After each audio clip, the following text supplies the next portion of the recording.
That's shrimp risotto. And yes, we did add Parmigiano Reggiano. And no, I'm not going to apologize. Pine nuts, pignoli, which you need to toast. So let's get that out of the way now. And we got beautiful shell-on shrimp. But those shells got a lot of flavor, and we want that. We're going to turn this into a stock to fortify our risotto with carrots, celery, half an onion, whole is fine, and a little sun-dried tomato will impart tomato flavor without turning it pink like tomato paste would. That's getting covered with water and a couple of bay leaves.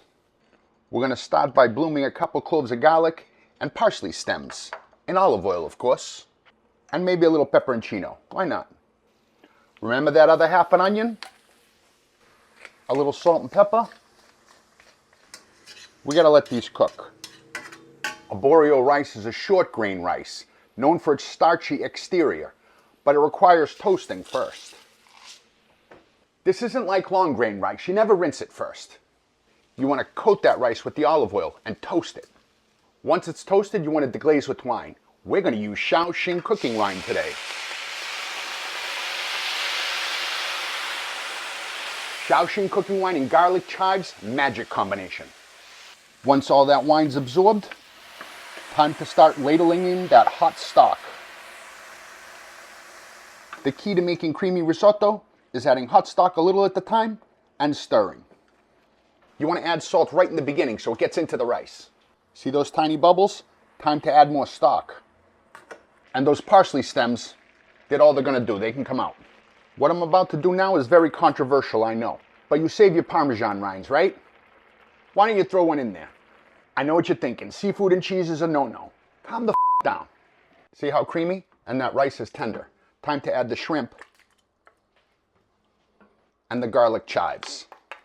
If all you can get is regular chives, that's fine. But garlic chives offer a little subtle sweetness that's beautiful. Finish with a knob of butter and some lemon.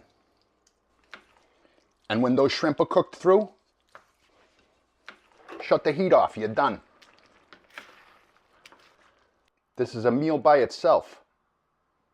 Just the risotto. And some of those shrimp. But don't forget, we toasted pine nuts earlier. And since we had palm before, we're going to need more now. Oh, that pisses you off? I don't give a That rice is so creamy and delicious. And the parm and the garlic chives, though. I'm in. Sweet garlicky goodness. Seriously, the flavor of that. I don't care. That's good. Oh, the shrimp are cooked perfectly. I love parm. I put parm on everything. All I can tell you is parm makes this better, and I'd do it again. I don't see why it's a rule. It's a stupid rule.